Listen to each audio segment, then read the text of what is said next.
good, merci. Très bien, je vais vous parler de la notion de platform engineering. Donc je vais... si ça veut bien marcher. Donc Emeric a déjà fait, il m'a déjà introduit, mais pour la petite histoire, en fait, il y a 2 ans, on a commencé à utiliser Backstage. J'avais reçu pour mission en fait, de faire un MVP avec Backstage et de le tester. Puis après environ une année, j'ai écrit un article justement sur le Medium Delca.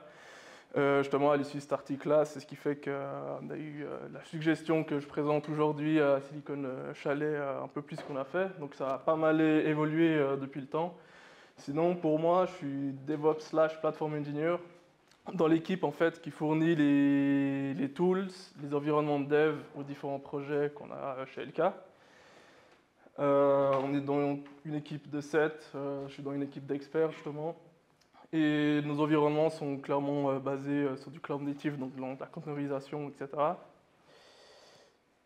Et puis, sinon, ce que je vais vous présenter, donc il y a justement la fameuse question que Rick se posait, c'était quelle est la différence en fait entre plateforme, DevOps, puis là j'ai encore ajouté Site Reliability Engineer. Et après, très vite, en fait, je vais faire une introduction de ce qu'est la platform engineering et le survoler. Et tout de suite switcher après avec une démo vraiment réelle de notre instance en fait Backstage qu'on a déployée chez nous. Donc en effet, Eric avait raison, le plateforme versus DevOps et SRE, c'est vraiment des rôles qui sont quand même complémentaires. Donc j'ai commencé par les mettre par ceux qui travaillent plus proche avec le dev et puis on va vers la prod. Donc si je commence, le premier c'est le platform engineer. Donc en effet, lui, il va mettre en place et mettre à disposition les outils pour les équipes de développement. Et entre deux, on va retrouver le DevOps Engineer. Donc celui-là, il est assez connu, c'est vélocité de déploiement et l'automatisation des déploiements. Et le dernier, c'est le Site Reliability Engineer. Donc je répète, c'est des rôles complémentaires. Donc là, il n'y a pas une définition exacte de ce qu'est le DevOps. Très souvent, elle change selon l'organisation dans laquelle on est. Mais là, j'essaie de mettre, on va dire, une nuance entre les différents rôles qu'on a dans cette constellation de DevOps. Et bien évidemment, j'ai surtout parlé de platform engineering, mais on va toujours retrouver en fait ces rôles-là dans le modèle à chaque fois que je vais présenter quelque chose. Donc aussi comme Eric l'avait dit, il se passe en ce moment même à Londres la KubeCon. On retrouve exactement la même chose, on a la plateforme Con. Et là, c'est quelques articles que j'ai tirés sur Internet où on retrouve justement des explications de qu'est-ce qu'est le platform engineering. Donc le premier point qui parle en fait de self-servicing, donc avoir la capacité en fait de pouvoir se servir via une interface ou autre et commander des outils. Et le mantra ici, vraiment, c'est éviter les tickets, en fait. C'est pas juste cliquer sur un bouton que ça va créer un ticket chez quelqu'un qui va dire bah, « Ok, il fallait créer l'environnement ou déployer l'outil ». Le but, c'est vraiment, en tout cas, ce que nous, on essaie de faire, c'est de l'automatiser le plus possible. En effet, c'est que ce qu'on se rend compte aussi, c'est qu'on cherche aussi à uniformiser les environnements, étant donné qu'on a la main sur la manière de les déployer. Et comment on va les utiliser aussi avec la plateforme engineering, c'est qu'on va mettre en place des processus. Donc on va avoir une gouvernance qui va être centralisée. Le but, c'est justement d'avoir cette gouvernance centralisée, c'est de maintenir la qualité et aussi garantir la sécurité au sein de la plateforme. Et puis réellement, quels sont en fait ces objectifs-là? En fait, c'est quoi le problème? Le problème, c'est que voilà, dans ces environnements cloud native, c'est que ça devient de plus en plus complexe. Donc on a de plus en plus de tools aussi. Ils sont aussi, comment dire, il faut suivre aussi justement cette évolution technologique qui fait d'évoluer et qu'il faut aussi bien sûr se mettre à jour, etc. Et le but ultime en fait vraiment de la plateforme engineering, c'est de réduire cette charge cognitive envers des développeurs. Et puis que eux, en fait, justement, c'est qu'ils se focus sur la construction en fait, de leurs solutions et non sur les frictions qu'il y a liées aux outils, aux environnements et d'infrastructures qu'on utilise. Comme j'ai dit tout à l'heure, c'est aussi l'occasion de pouvoir mettre des garde-fous, donc mettre la sécurité qui est intégrée dès le début et pas juste après, une fois que c'est déployé. après coup.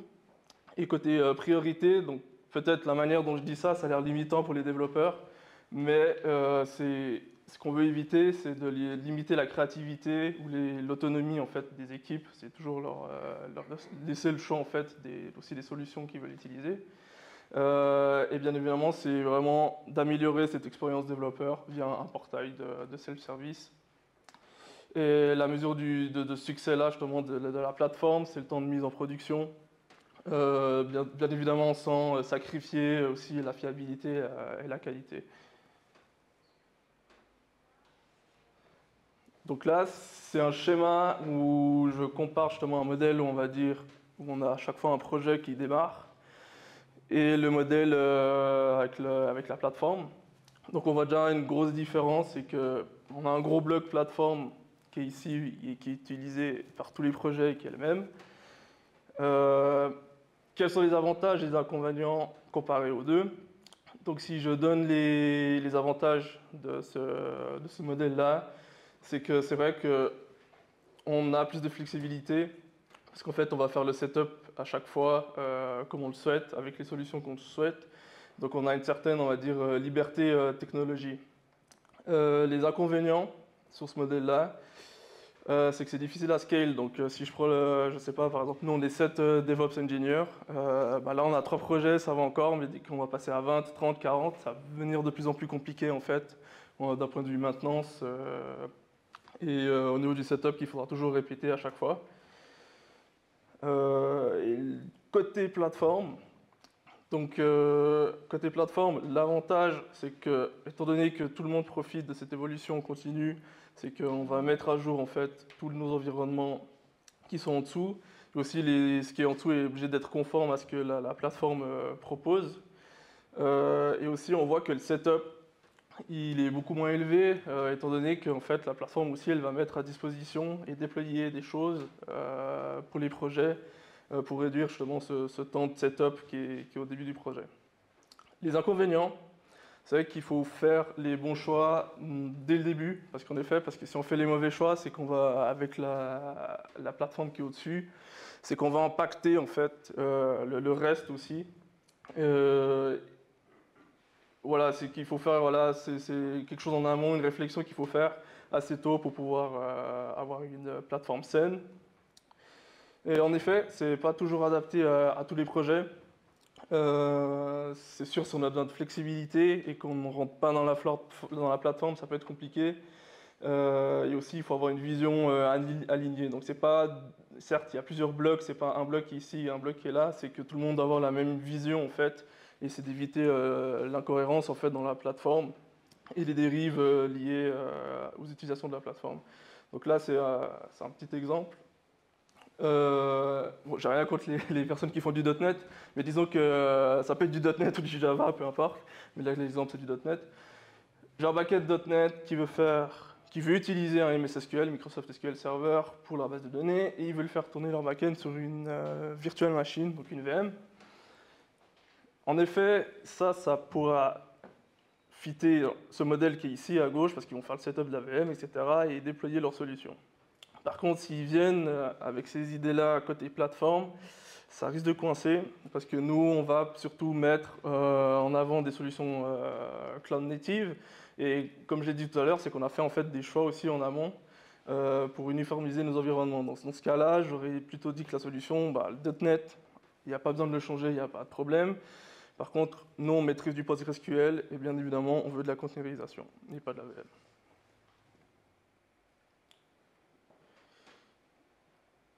Donc, chose qui est très très importante côté plateforme, enfin plutôt le mindset qu'il faut avoir avec la plateforme, c'est qu'il faut cette plateforme-là, il faut la traiter comme un produit. Donc, c'est pas uniquement de la technologie où on va automatiser justement ces déploiements et puis les utiliser après. Donc, côté organisation, donc bien sûr, nos utilisateurs, ce sont les projets, les personnes qui développent les produits. Et dans cette organisation-là, bien évidemment, il y a les personnes qui implémentent, donc les personnes qui font partie de l'équipe plateforme. Et on a un backlog en commun qui nous permet de prioriser justement les fonctionnalités, les fonctions qu'on souhaite avoir au sein de la plateforme. Et tout ça, tout le long du cycle de vie de la plateforme, en fait, c'est une feedback loop qui se fait en amélioration continue. Aussi, la chose qu'il faut mentionner, c'est que voilà, c'est lead dev, architecte, etc. C'est aussi eux qui vont porter cette plateforme vers les autres projets et faire de la publicité pour la plateforme.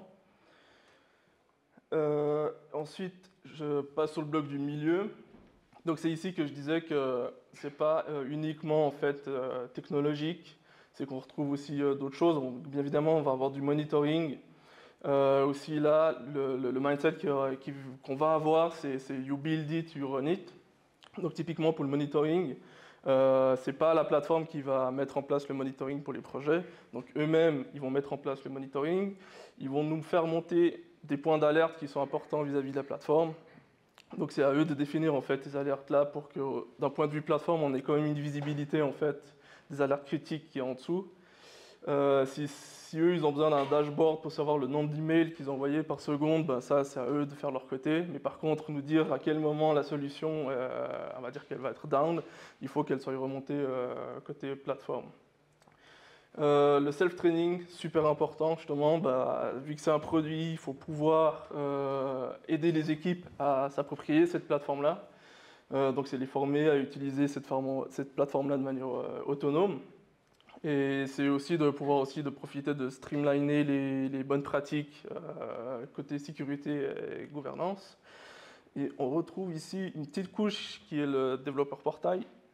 Donc justement, c'est lui qui va faire office d'interface pour pouvoir faire du self-servicing, qui va aussi remonter le billing, ce qui fait qu'on pourra savoir les coûts qu'on a au sein de la plateforme. Donc ça peut être les coûts d'une souscription Azure, mes coûts Copilot par exemple, qui sont mis à un seul endroit, et on a une vision globale en fait de tout ce qui a été fait, tout ce qui a été utilisé côté plateforme et qui est remonté au niveau de la facturation.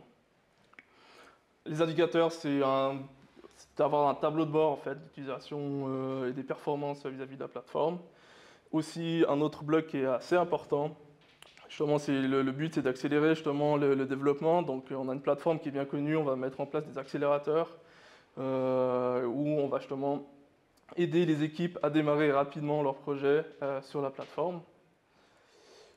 Et finalement, voilà, la target, c'est toujours de déployer en fait ces services-là, donc que ce soit on-premise sur OpenShift ou sur les hyperscalers Azure ou AWS. Donc la target en soi, elle n'est pas très importante, mais voilà, il faut quand même la prendre en considération qu'au final, ça va être déployé.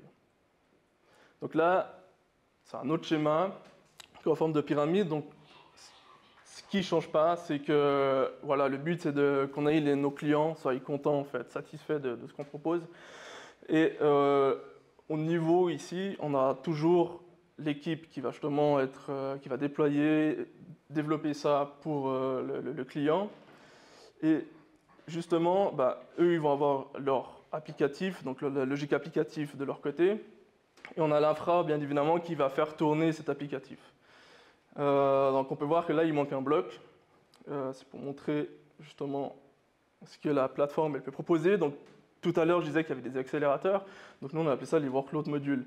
Les workload modules, donc nous, on est parti sur du Biceps côté Azure et CDK côté AWS. C'est, on va dire, comme des fonctions. On va donner en paramètres en fait ce qu'il y a déployé. Donc vu qu'on fait de la containerisation, donc là, je vais utiliser des termes Azure parce que je suis plutôt expert côté Azure. On a les container apps. Les container apps, bah justement, on en a déployé plusieurs et ça se déploie de plusieurs manières.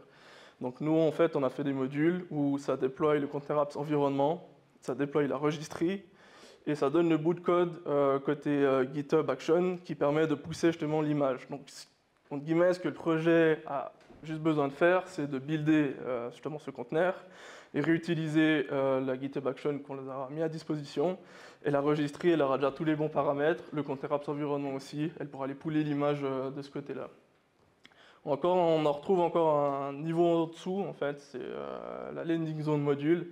Donc, à partir d'ici, on va retrouver les services de base. Donc, c'est ici qu'on va avoir tout ce qui est IAM, Airback, VPC, VNet, la sécurité, le logging et le monitoring de manière générale. Mais on peut voir qu'il y a une sorte de glue aussi qui se fait entre le workload module et le landing zone module. Donc on peut très bien imaginer un use case qu'on voudrait mettre en place. C'est d'avoir un CloudFront côté Azure. Donc pour ceux qui ne connaissent pas CloudFront, ça fait du CDN, du routing, aussi du WAF. Et au lieu de se dire qu'en fait on va déployer à chaque fois 40 CloudFront dans chaque projet, on va en garder un qui est unique. Puis nous, on va le gérer, en fait, ce CloudFront-là, puis on va l'intégrer, en fait, dans nos workload modules. Donc, si le projet souhaite l'utiliser, comme j'ai dit tout à l'heure, c'est juste un paramètre, entre guillemets, à activer. Et il y aura toute, justement, l'interconnexion entre les deux réseaux qui vont se faire pour pouvoir utiliser ce composant central. Donc, ici, c'est une couche qui est gérée entièrement par les personnes de la plateforme engineering. Donc, on va trouver la gouvernance, que ce soit on-premise, AWS ou Azure. Il y a aussi des équipes que je n'ai pas citées tout à l'heure. Donc, nous, on a un support, en fait, du premier niveau qui va être une équipe dédiée, en fait, pour la gestion des tickets, justement, par rapport à la plateforme. Et si besoin, c'est remonter niveau 2 avec les CRE ou soit avec les experts de la solution. Et on trouve la plateforme engineering, donc ça, c'est dans l'équipe dans laquelle je fais partie, qui est ici au milieu. Et aussi, il faut des points de contact pour la vente et les offres. Donc on a bien sûr des managers, il n'y a pas que des ingénieurs qui sont dans cette organisation-là. Et là, c'est, on va dire, la partie la plus cool pour les développeurs, parce qu'on parle souvent de user experience, mais pas très souvent de developer experience. Donc là, j'ai essayé de coder une petite animation, c'est un peu buggé, mais c'est OK, comment moi je me représente en fait on va dire cette multitude d'outils, cet univers d'outils, d'environnement qu'on a. Donc, je vais prendre un use case. Par exemple, on a le Jenkins qui est ici, qui est en train de flotter. C'est comment on déploie un Jenkins en fait dans l'entreprise. On peut le déployer tout seul et le projet se débrouille à comment le mettre en place, mais c'est pas le but. Donc là, on a déjà une preview en fait de Backstage. Donc ça, c'est en fait notre formulaire qui permet de faire du self-servicing. Donc là, dans le cas de Jenkins, si je reviens dessus, on peut voir qu'il est ici. Donc ça, c'est ce que l'utilisateur voit. On essaye en fait de lui faire comprendre que si tu veux créer un Jenkins, il faut d'abord un projet. Donc ça, c'est le côté plutôt le lien entre le RP d'entreprise et le projet.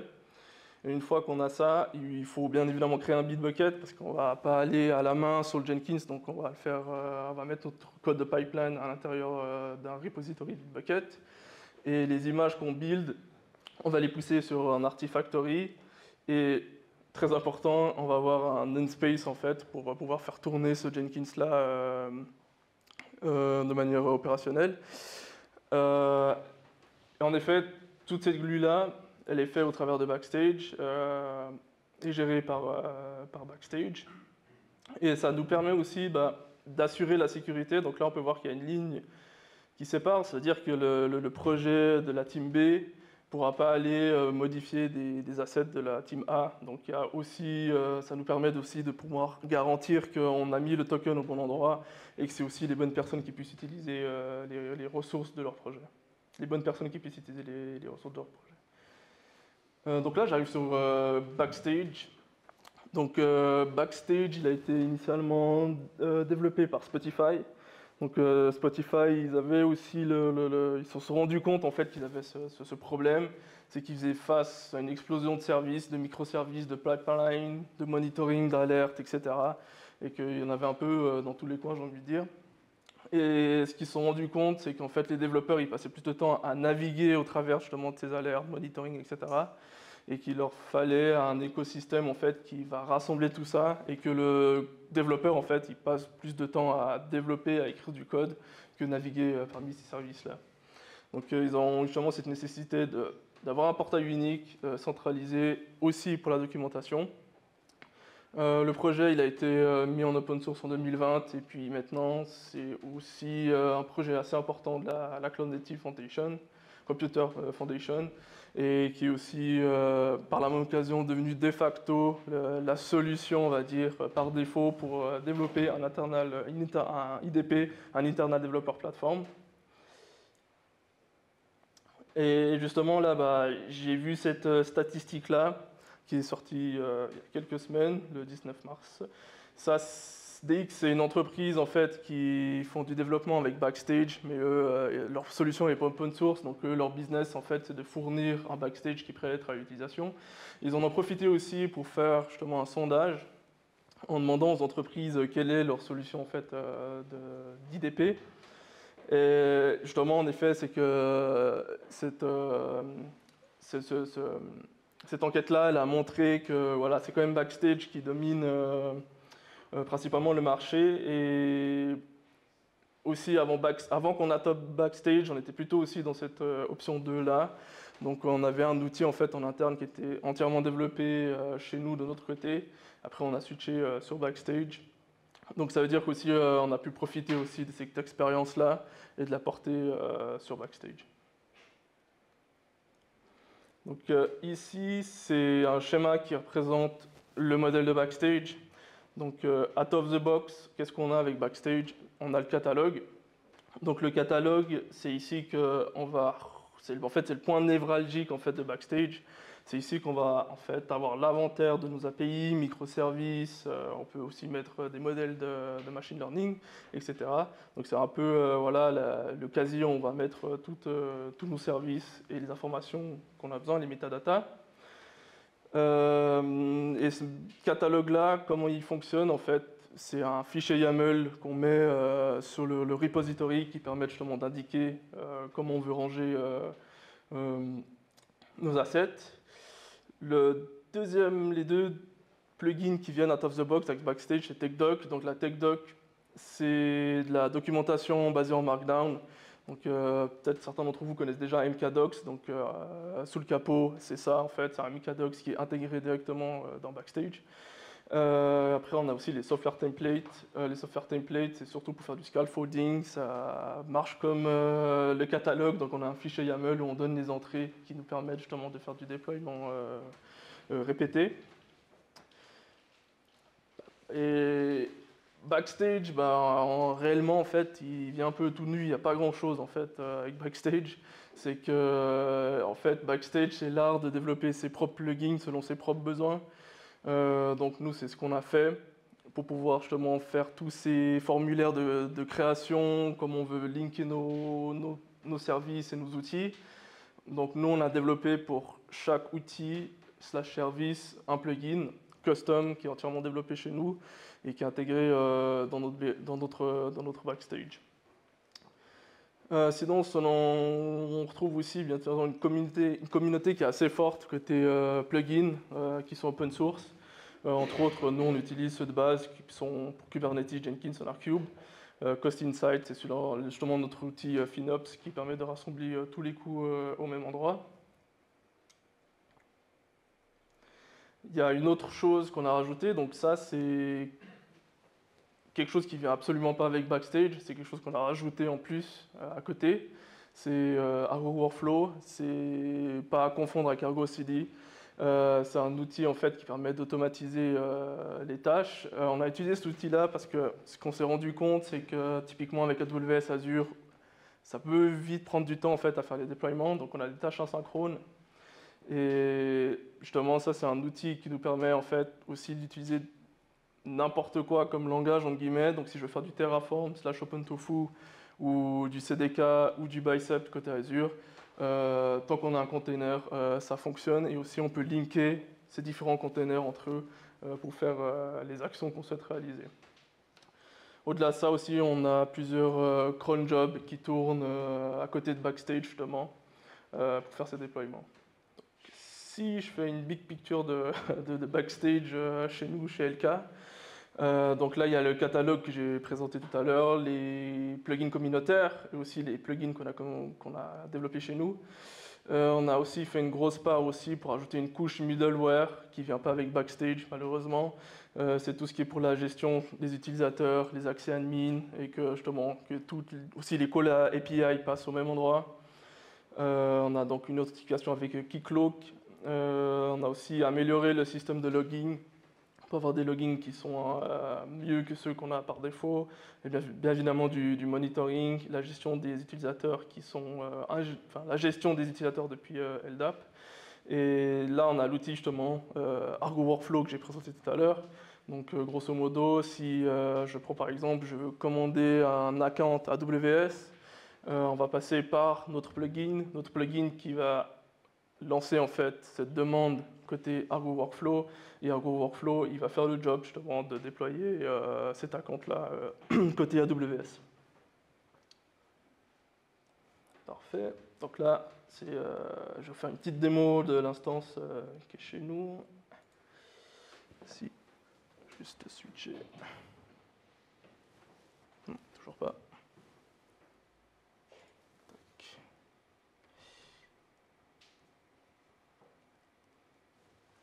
Voilà.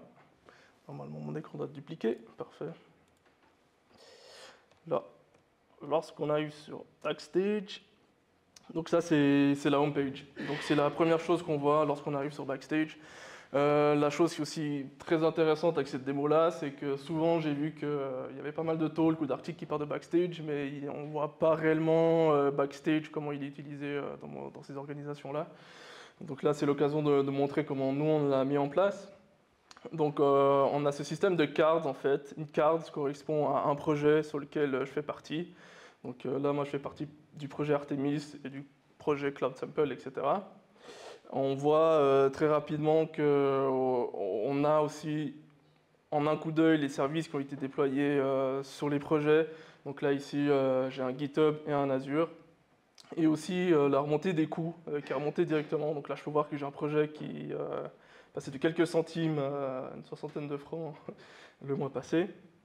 Et voilà, c'est affiché directement sur la home page. La partie de droite, c'est un plugin qui s'appelle Announcement, donc typiquement là c'est un bon exemple parce qu'il y a une maintenance côté OKD qui a été créée et le développeur lorsqu'il se rend sur Backstage en fait il voit directement l'announcement qui a été publié et on retrouve une timeline justement des événements qui se passent en fait au sein de notre plateforme. Et lié à ça, on a une sorte de status page, donc là c'est bien parce qu'il y a tout qui est opérationnel, donc tout fonctionne.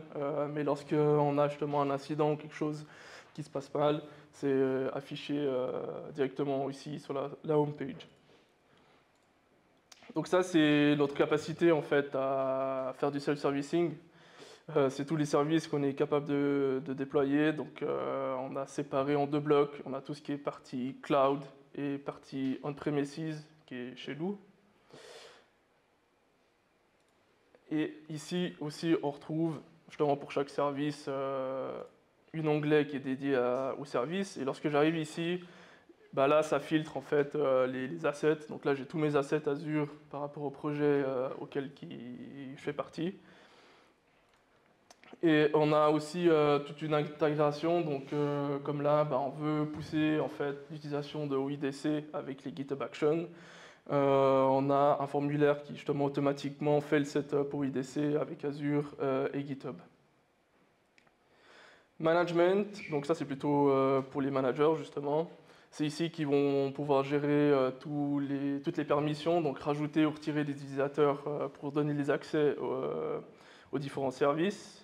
Et je pense là la plus intéressante, c'est Cost Insight. Donc ça c'est un plugin qui est développé par les gens de chez Spotify. Je vais juste me prendre une équipe qui ont des coûts. C'est ce qui nous permet, donc cette équipe-là, elle a des coûts côté on-premises.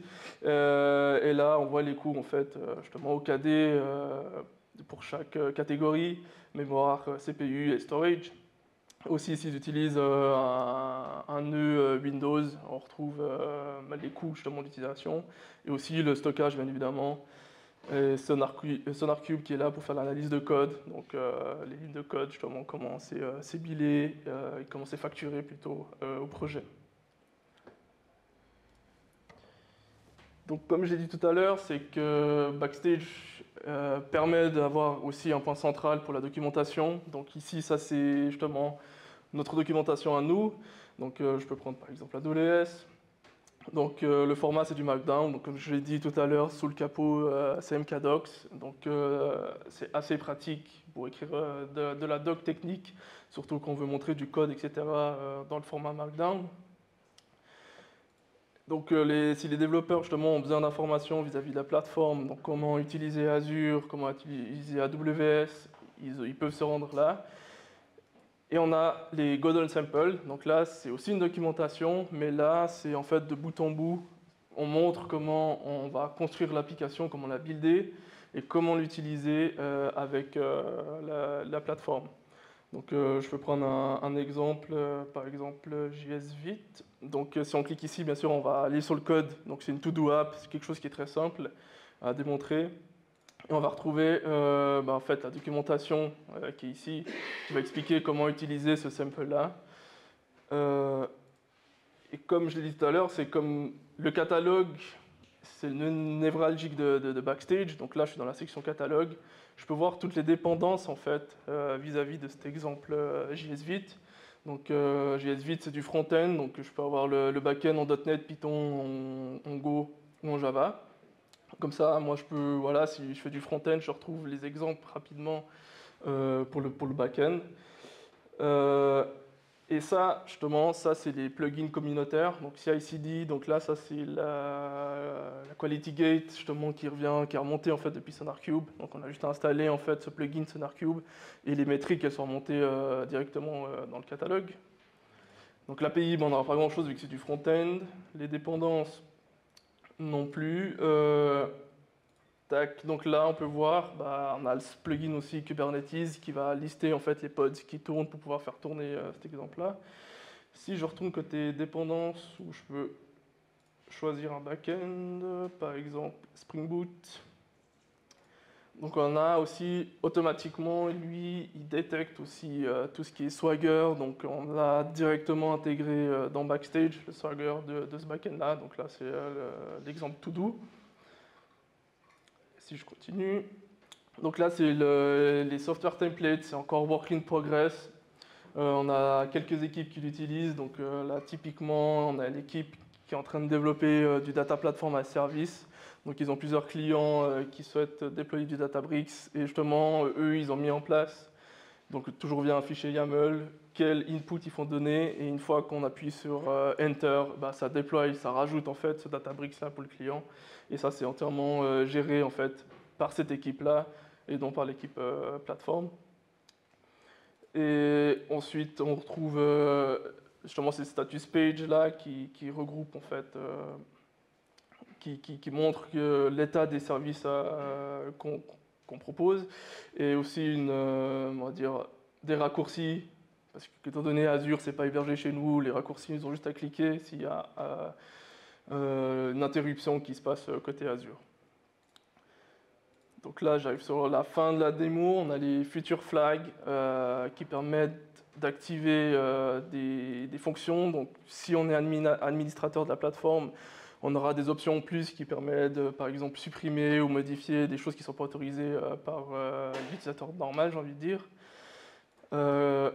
Si je les active, donc là, ça, on appelle ça les whip features. C'est lorsque on a une feature qui est presque prête à être utilisée dans Backstage, on la met de ce côté-là, ce qui permet, par exemple, là, on est en train de développer un Azure Naming Tool, mais il n'est pas tout à fait prêt. Donc on l'a mis justement dans cette section-là, Work in Progress. Donc là, c'est à peu près le tour pour la démo. Du coup, les challenges. Donc, comme j'ai dit tout à l'heure, c'est toujours une amélioration qui est en continu.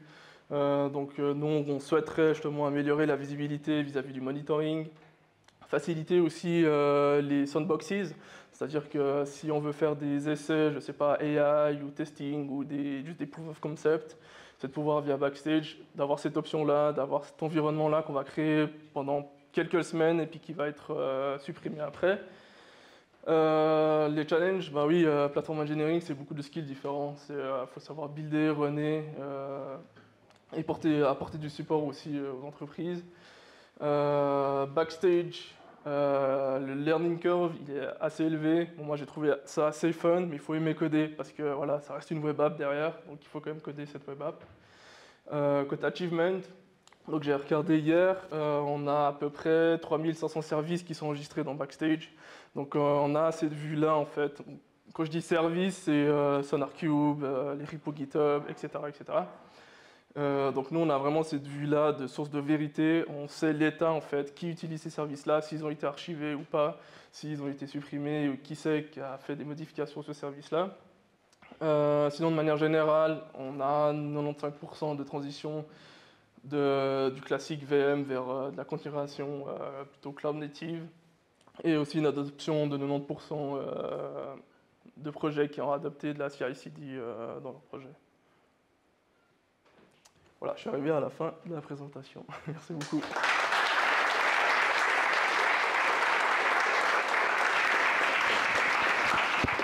On a 5 minutes pour les questions, donc je pense que ça ne suffira pas. Donc comme je l'ai dit aussi pour le premier tour, pour Ashish, de nouveau, vous pouvez réserver vos questions pour la partie networking.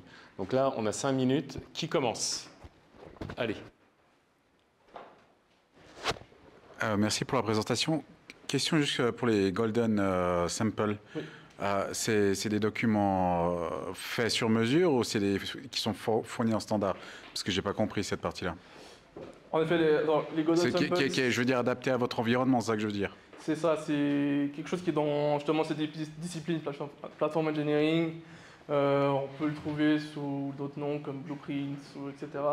Mais c'est vrai qu'ils ont été pensés et faits pour notre plateforme et ils ont été conçus par nous. Donc, typiquement pour du Java, c'est plutôt les experts Java. Donc eux, ils vont nous donner une application en fait, qui est assez simple à comprendre côté Java et comment la déployer et la faire tourner côté AWS avec un exemple.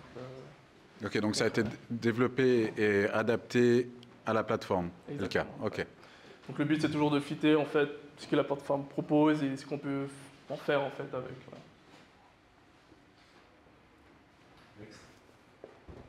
Merci pour la présentation. Je me demandais juste les plugins que vous avez développés. Est-ce que vous les publiez? Ils sont un peu open source ou bien c'est pas trop la politique d'Elka? Je vais pas m'avancer sur la politique d'Elka. Mais non, en effet, ces plugins-là, ils sont chez nous parce qu'on ne peut pas les étendre, parce qu'ils sont vraiment spécifiques liés à notre besoin, parce qu'on a beaucoup d'intégration avec le RP. Et ça, bon, voilà, c'est quelque chose qui est utilisé chez Elka qui ne pourra pas être réutilisé en fait dans d'autres entreprises, mais typiquement le plugin announcement, on avait la timeline, donc celui-ci il est entièrement open source, c'est un projet auquel j'ai fait pas mal de contributions, donc dès que nous on avait un besoin, j'ai porté ce besoin-là sur le plugin pour pouvoir en faire profiter à la communauté aussi. Merci. Ouais.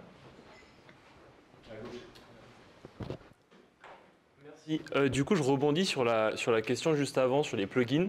Oui. Concrètement, le développement d'un nouveau plugin, au niveau de l'interface graphique, ça se passe comment? C'est un custom HTML que vous ajoutez, c'est une surcouche, comment ça se passe? Alors en fait c'est vrai que je n'ai pas mentionné, c'est que Backstage, en fait, il fournit une CLI.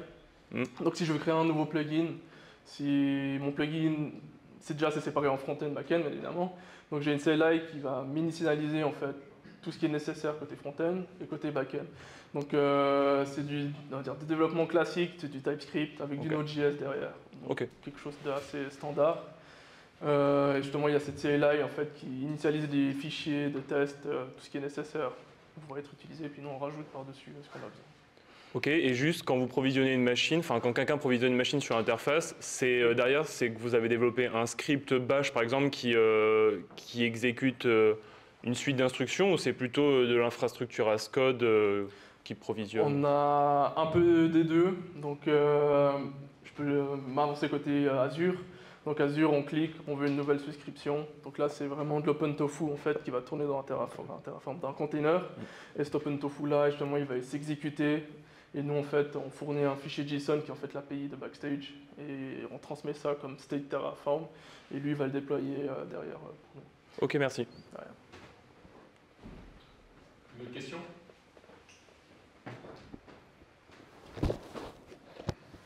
Merci pour la présentation. Je ne sais pas si ça marche.